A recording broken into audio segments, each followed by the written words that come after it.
We do want to see an investigation take place with the cooperation of the Iraqi authorities.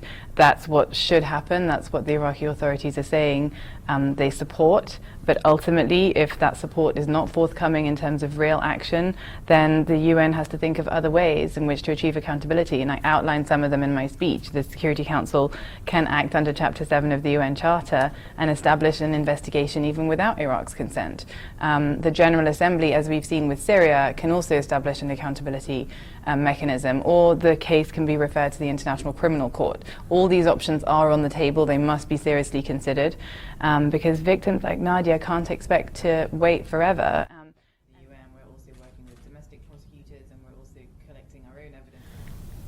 عراقتان هوكا أساكنيا كا هي أف نشان ديش عليكي بعراقت بيجي وكا أف جينوسايد بسري هموكا هاد وش عليكي بعد بيجي أم في تشتي قبولناك إنه أمي داعش بنا محكمة وش علي دي وكا خوياناك تشتك براستي و كاغت الدنو وكان نلوي آليت خويايا إنه بشكلكي جدي ودعما في تشتكين كداعش بين محاسبك.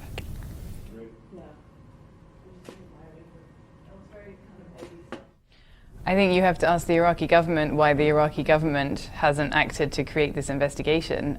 Clearly, they're not able to do it themselves on the ground. There are a grand total of 32 forensic pathologists in Iraq to try and deal with all of these crimes that have been committed.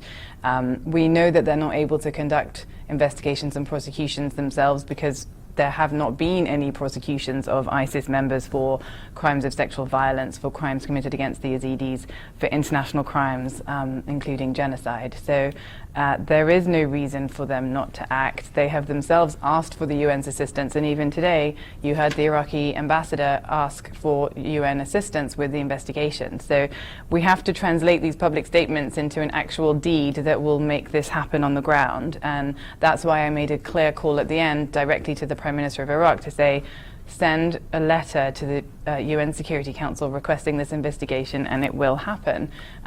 It's not too much to ask. It's really not that difficult. It's in the interest not only of Yazidi victims but of all Iraqis, because all sects of Iraq have been victims of ISIS's violence, and it's really time to act now. There's no excuse for any further delay.